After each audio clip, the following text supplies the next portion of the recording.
श्रीदेवी महात्म्य कथा अध्याय 6 धूम्रलोचन वध।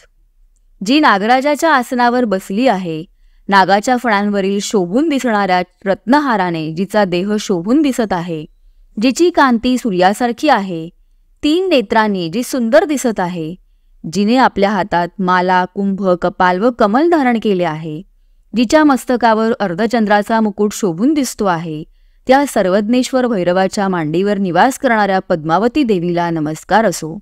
श्री गणेशाय नमः, श्री देवे नमः। मेधा ऋषी सुरथ राजाला म्हणाले, हे राजा, महासरस्वतीची ती प्रतिज्ञा ऐकून सुग्रीव नावाच्या त्या दूताला अतिशय राग आला। त्याने शुंभ दैत्याकडे जाऊन सगळी हकीकत सविस्तर सांगितली।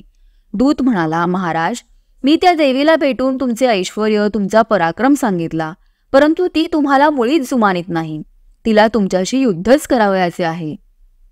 दूताने सांगितलेली हकीकत ऐकताच दैत्यराज शुंभ अत्यंत क्रुद्ध झाला। तो दैत्य सेनापती धूम्रलोचनास म्हणाला, तू आजच सैन्य घेऊन त्या उद्धट स्त्रीला माझ्याकडे घेऊन ये। ती सरळ बोलाने आली नाही तर तिचे केस पकडून तिला फरफटत घेऊन ये। वेळ पडल्यास तिच्या यक्ष, गंधर्व, देवता इत्यादींना रक्षकांना ठार मार। त्या स्त्रीचा वध मात्र न करता तिला माझ्याकडे घेऊन ये। मेधा ऋषी म्हणाले, हे राजा, शुंभाने अशी आज्ञा करताच धूम्रलोचन 60,000 दैत्य सैन्य घेऊन निघाला। तो हिमालयाच्या त्या रमणीय प्रदेशात आला। त्याने हिमालयाला सैन्याचा वेढा घातला। त्यावेळी एकच हल्लकल्लोळ झाला। आता काय होणार म्हणून देव आकाशातून पाहत होते। इंद्रादी सर्व देवगण गुप्त राहून आता देवी काय करते हे पाहू लागले। धूम्रलोचन देवीला म्हणाला, हे सुंदरी, तू लवकरात लवकर माझ्याबरोबर चल व दैत्यराज शुंभ निशुंभांचा स्वीकार कर। तू बऱ्या बोलाने आली नाहीस तर मी तुला पकडून नेईन। देवी म्हणाली, तुला दैत्यराजाने पाठविले आहे। तू मोठा बलवान आहेस, तुझ्याबरोबर मोठे सैन्य आहे। अशा परिस्थितीत तू मला जबरदस्तीने नेलेस तर मी तुझे काय करणार? मेधा ऋषी म्हणाले, राजा, ती चंडिका देवी असे म्हणाली असता धूम्रलोचन देवीला पकडण्यासाठी पुढे सरसावला। तेव्हा देवीने नुसत्या हुंकाराने धूम्रलोचनाला जाळून भस्म केले। ते पाहताच देवांनी आकाशातून देवीचा जय जयकार केला। देवीने धूम्रलोचनास जाळून भस्म केले हे पाहून दैत्यसेना भयंकर खवळली। 60,000 दैत्य सैन्य गर्जना करीत देवीवर धावून गेले। देवी आणि दैत्य यांचे घनघोर युद्ध सुरू झाले। हाणा, मारा, पकडा अशी गर्जना करीत देवीवर वृक्षपाषाण फेकू लागले। त्यावेळी अत्यंत क्रुद्ध झालेल्या देवीने अत्यंत धारदार बाण मारून दैत्यांची शस्त्रास्त्रे, वृक्षपाषाण यांचे मधल्यामध्येच तुकडे तुकडे केले। देवीने आपल्या शस्त्रास्त्रांनी दैत्यांची मुंडकी तोडून त्यांना जमिनीवर पाडले। जिकडे तिकडे प्रेतांचा खच पडला। त्याच वेळी देवीचा सिंह आपली आयाळ पिंजारून दैत्य सैन्यात शिरला। त्याने गर्जना करीत अनेक दैत्यांना फाडून ठार मारले।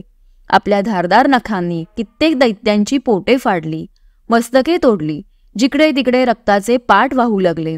बघता बघता दैत्य सैन्याचा नाश झाला। देवीने प्रचंड शंखध्वनी केला। देवांनी देवीचा जय जयकार सुरू केला। उरले सुरले दैत्य सैन्य जीवाच्या आकांताने पळत सुटले।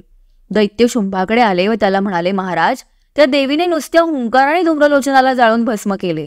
देवीने दैत्य सैन्याचा संहार केला। ऐका तो शंखनाद, तो त्या अंबिकेचाच आहे। देव आनंदाने आकाशातून देवीवर पुष्पवृष्टी करीत आहेत।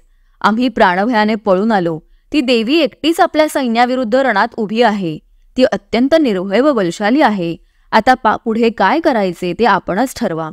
देवीने धूम्रलोचनाचा वध केला। देवीच्या सिंहाने दैत्य सैन्याला फाडून ठार मारले। हे ऐकताच शुंभाच्या तळपायाची आग मस्तकाला गेली। त्याच्या डोळ्यांतून क्रोधाग्नी बाहेर पडू लागला। संतापाने त्याचे ओठ थरथरू लागले। त्याने चंड आणि मुंड नावाच्या महादैत्यांना आज्ञा केली, तुम्ही आत्ताच्या आत्ता प्रचंड सेना घेऊन हिमालयाकडे जा व त्या देवीचे केस पकडून तिला फरफटत माझ्याकडे आणा। प्रसंग आलास तर तिच्याशी युद्ध करा व तिला ठार मारा। त्या देवीचे वाहन असलेल्या सिंहालाही ठार मारा। तुमच्याबरोबर प्रचंड सेना आहे व ती देवी एकटीच आहे। ती काहीही करू शकणार नाही। त्या देवीला धरा किंवा मारा, पण तिला माझ्याकडे आणा। जिने नुसत्या हुंकाराने धूम्रलोचनाला ठार मारले तिचा देह कसा आहे हे मला पाहावयाचे आहे। श्रोते हो, आता पुढील अध्यायात चंडमुंडाच्या वधाची कथा सांगणार आहे। ती सावध चित्ताने ऐका। या अध्यायाचे श्रवण पठण केले असता सर्व पुरुषार्थांची प्राप्ती होते। या अध्यायाचे परम श्रद्धेने पठण केले असता सर्व सिद्धींची प्राप्ती होते। अंती मोक्षप्राप्तीही होते। याविषयी संशय बाळगू नका। श्री मार्कंडेय पुराणाच्या सावर्णिक मन्वंतरातील देवी महात्म्यातील धूम्रलोचन वध नावाचा 6वा अध्याय समाप्त. श्री जगदंबार्पणमस्तु. शुभम भवतु.